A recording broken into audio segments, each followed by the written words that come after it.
Semua orang yang menanggung beban perbudakan hendaknya menganggap Tuhan mereka layak mendapat segala penghormatan, agar nama Allah dan ajaran kita jangan dihujat orang.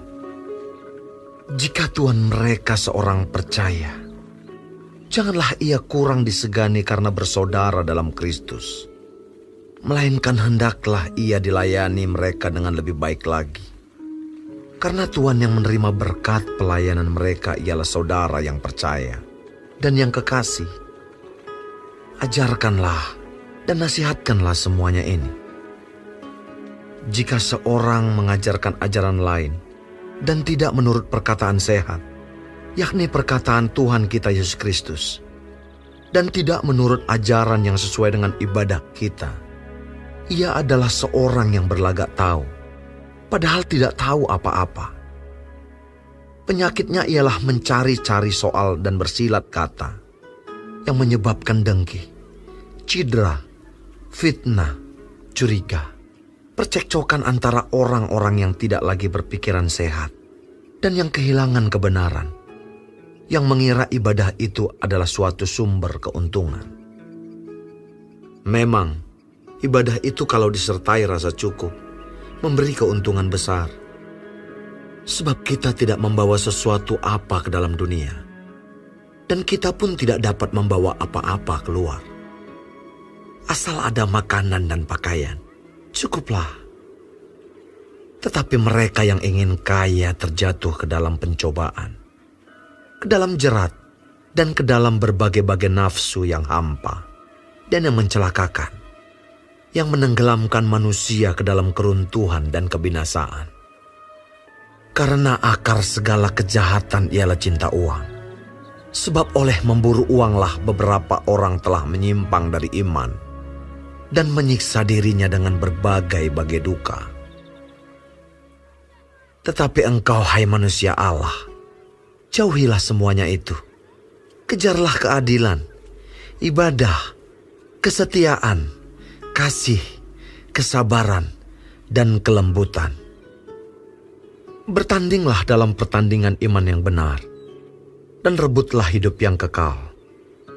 Untuk itulah engkau telah dipanggil, dan telah engkau ikrarkan ikrar yang benar di depan banyak saksi, di hadapan Allah yang memberikan hidup kepada segala sesuatu, dan di hadapan Kristus Yesus yang telah mengikrarkan ikrar yang benar itu juga di muka Pontius Pilatus.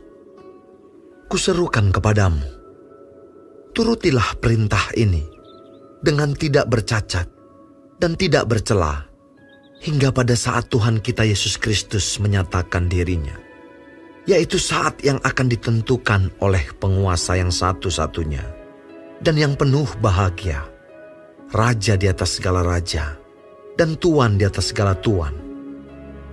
Dialah satu-satunya yang tidak takluk kepada maut, bersemayam dalam terang yang tak terhampiri. Seorang pun tak pernah melihat Dia, dan memang manusia tidak dapat melihat Dia. Baginyalah hormat dan kuasa yang kekal. Amin. Peringatkanlah kepada orang-orang kaya di dunia ini, agar mereka jangan tinggi hati, dan jangan berharap pada sesuatu yang tak tentu, seperti kekayaan, melainkan pada Allah yang dalam kekayaannya memberikan kepada kita segala sesuatu untuk dinikmati. Peringatkanlah agar mereka itu berbuat baik, menjadi kaya dalam kebajikan, suka memberi dan membagi. Dan dengan demikian, mengumpulkan suatu harta sebagai dasar yang baik bagi dirinya di waktu yang akan datang, untuk mencapai hidup yang sebenarnya. Hai Timotius, peliharalah apa yang telah dipercayakan kepadamu. Hindarilah omongan yang kosong dan yang tidak suci, dan pertentangan-pertentangan yang berasal dari apa yang disebut pengetahuan. Karena ada beberapa orang yang mengajarkannya, dan dengan demikian telah menyimpang dari iman. Kasih karunia menyertai kamu.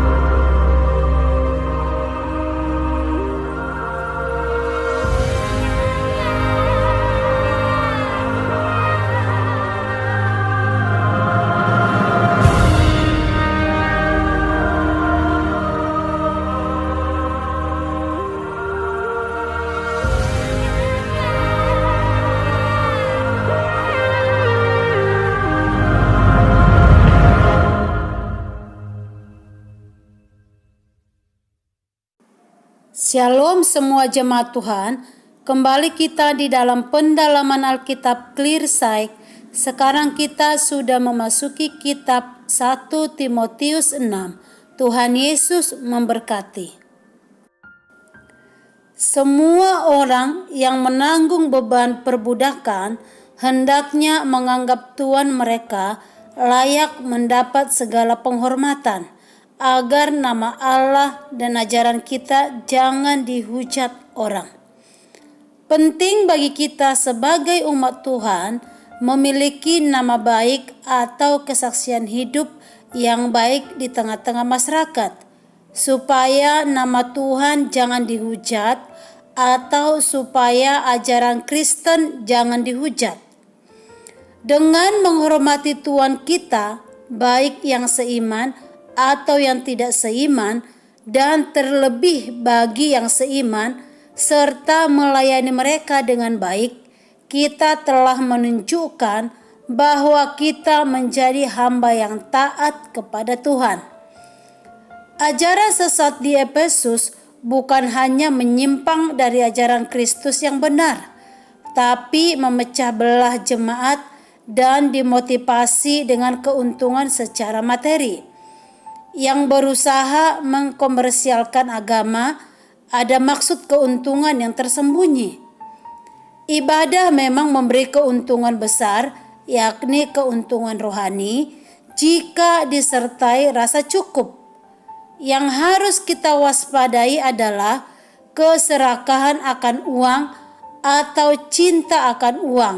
Segala sesuatu diukur dengan uang. Dikatakan di dalam ayat 10, demikian firman Tuhan. Karena akar segala kejahatan ialah cinta uang. Sebab oleh memburu uanglah beberapa orang telah menyimpang dari iman dan menyiksa dirinya dengan berbagai-bagai duka. Di ayat 11 dikatakan demikian firman Tuhan juga. Tetapi engkau, hai manusia Allah, jauhilah semuanya itu.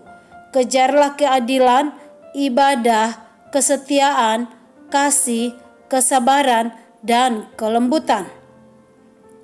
Mempertahankan iman yang benar dan hati yang murni itu adalah sebuah peperangan, di mana kita harus berjuang supaya tidak menyimpang dari ajaran yang benar.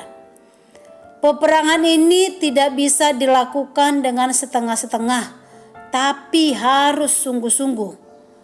Kami akan terus ingatkan supaya semua jemaat Tuhan agar setia di dalam pembacaan firman Tuhan dan doa serta melakukannya setiap hari dan setia di dalam mendengarkan pendalaman Alkitab Clear Sight ini supaya iman kita tidak diombang-ambingkan oleh pengajaran dunia ini. Di ayat 12 dikatakan, bertandinglah dalam pertandingan iman yang benar dan rebutlah hidup yang kekal. Untuk itulah engkau telah dipanggil dan telah engkau ikrarkan ikrar yang benar di depan banyak saksi. Kiranya pertandingan dan peperangan iman ini dapat kita menangkan sampai Tuhan memanggil kita dan tetap bersandar kepada Yesus Kristus pemilik hidup ini, Sang Raja, penguasa surga. Jangan biarkan diri kita dikuasai oleh kedagingan kita. Di ayat 21 dikatakan firman Tuhan, karena ada beberapa orang yang mengajarkannya dan dengan demikian telah menyimpang dari iman, kasih karunia menyertai kamu. Kiranya Tuhan menolong kita untuk keluar sebagai pemenang di dalam pertandingan iman kita dan di setiap aspek kehidupan kita. Amin. Tuhan Yesus memberkati.